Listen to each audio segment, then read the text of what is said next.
Welcome back. We are continuing with the story that I was telling about Tenali Rama. If you have not seen my story and want to see the detailed version of the story, go back to my video that I shared with you yesterday. And today is I'll continue with the story. For those of you who want to hear the summary of the story, there is a scholar who comes from a different kingdom to Krishna Dev Raya's kingdom, and then he asked he asked King Krishna Dev Raya that if any one of you are able to find out what is my mother tongue, then I will go away from this kingdom. Otherwise, you need to give me a gift, and then only I'll leave. So to this, the king makes his ministers ask question to the scholar in different languages, and the scholar responds to each of the questions very proficiently in all the languages. So it becomes very difficult for them to understand what's the mother tongue of this scholar. The scholar gives 1 day of time to the king and his ministers to find out what's his mother tongue. So the reputation of the Vijayanagar Empire is at stake. Tenali Rama, who was the minister in Krishnadevaraya's kingdom, comes to the king and says that give me 1 day's time. I'll try my best to find out what's the mother tongue of this scholar. So we told about this story till this point in time yesterday. And the story continues. That night, the scholar who had traveled a long distance was very much tired. He was given a very sumptuous meal. He went to his palatial bungalow where he wanted to take rest early. And it was a new moon night, very dark outside. Just one wick lamp, which was fueled by oil, was burning in the corner of the room.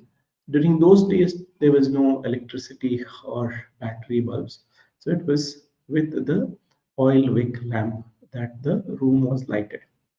The simmering light of that lamp was making it comfortable for the scholar to sleep. It wasn't too bright. At around early in the morning, at around 2 o'clock, when it was pitch dark, the scholar, while he was in deep sleep, found some sensation near his feet. He withdrew his legs into the blanket and lied on to one side on the bed. And after some time, he found something near his ear, and then he just rubbed it off, mumbling few words, and then he laid on his back facing the ceiling. So in this position, this creature which had come in with which had a long black gown and the face was covered with a mask and with long nails, sat on the scholar's stomach and held the scholar's neck. And as soon as this happened, the scholar opened his eyes and sees that a creature is sitting on him, and then he was very much terrified. With great difficulty, the scholar was able to get himself freed, went under the bed, and then hid himself. So he was so terrified that he shouted, and the soldiers who were just outside the quarters came running in. By that time, this creature had escaped through the window. At this point in time, the guards said that you might have seen a bad dream. Just come out, there's nobody in the room here. The scholar asked the lamp to be lighted once again, and then he thought that it might be a bad dream, so he went back to sleep. The next day morning, in the court of Krishna Devaraya, the scholar comes and with annoying gesture to the king, hey king, I had heard a lot about you and your kingdom. Is there anybody in this kingdom who could tell me what is my mother tongue? And Tenali Rama, who uh, who was part of the kingdom and the minister there, slowly stood up and told that, sir, with great respect, I would want to tell what is your mother tongue. The scholar said, please go ahead. And he said that your mother tongue is Hindi. And Krishna Devaraya asked the scholar, is it correct? Is your mother tongue Hindi? The scholar agreed and he said, yes, my mother tongue is Hindi. And then, to the astonishment of everybody in the kingdom, they were eager to know how did Tenali Rama come to know about mother tongue of the scholar. And Krishna Devaraya asked Tenali Rama, please tell us how did you find out scholar's mother tongue. Tenali Rama asked the scholar to narrate what happened the previous night. And the scholar had thought that it was a bad dream. He said that I had a bad dream, and that was it. So, to which uh, Tenali Rama explained from there, saying that yesterday night I disguised myself into a creature with black gown, and I had a mask on my face. I had artificial nails, and I went into the scholar's room, and I terrified him in many ways. And at some point in time, I tried to place my hand on the throat of the scholar. He woke up and then he was terrified. So till this point in time, everybody was amazed to hear what could have happened next. And that's where Tenali Rama explains that the scholar shouted, "माँ मुझे बचाओ, माँ मुझे बचाओ, भूत आया है, भूत आया है." So which is, Ma, mother, please help me. There is a demon here. There's a monster here that has come. Please save me. Please save me. Is the translation of uh, this phrase which the Pandit or the scholar told in Hindi. And that was the time when Tenali Rama knew that the scholar's mother tongue was Hindi.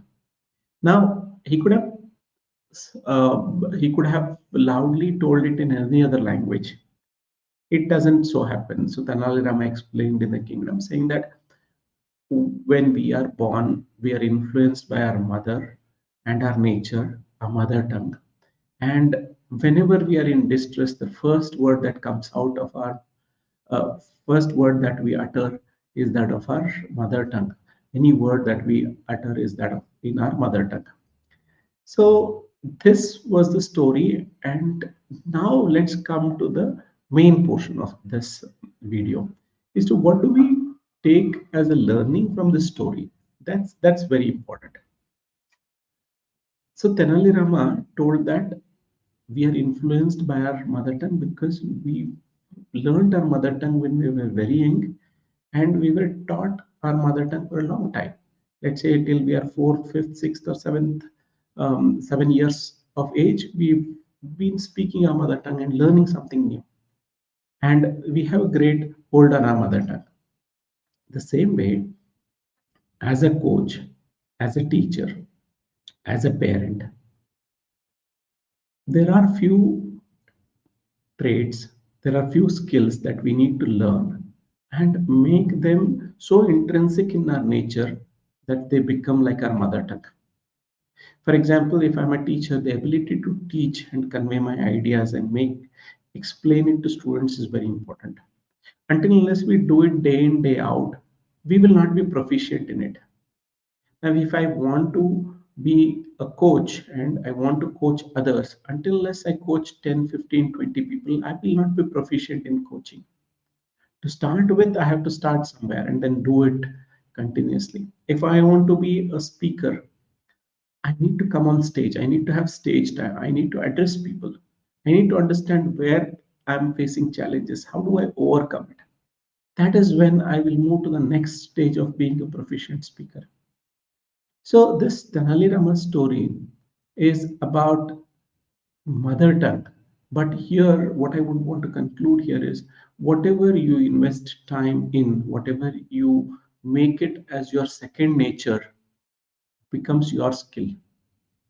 So recognize those skills that you feel are important for your job, your business, as an entrepreneur, as an employee, and then start working on them. Be so proficient in those skills as if you are proficient in your mother tongue. I hope this way of explaining the importance of gaining a skill set by completely surrendering yourself and making sure that you gain you should be so much behind that skill set that you need to be thinking only about it day and night. That's when you become proficient at it. Let me know what you felt about this way of explaining, of telling a story and explaining the logic. I look forward to read your comments in the comment section below. My name is Veer Narayan Kulkarni. I am the founder of Holistic Health Society. I help holistic health coaches like yoga teachers, dietitians, Ayurveda doctors, homeopathy doctors, naturopathy doctors, healers, psychologists, physiotherapists. I help all of them go online so that they can increase their impact and double their income. My mission is to help 100,000 holistic health coaches go online so that they can make this society a holistically healthy society. With this, let me sign off today and see you tomorrow. Bye bye.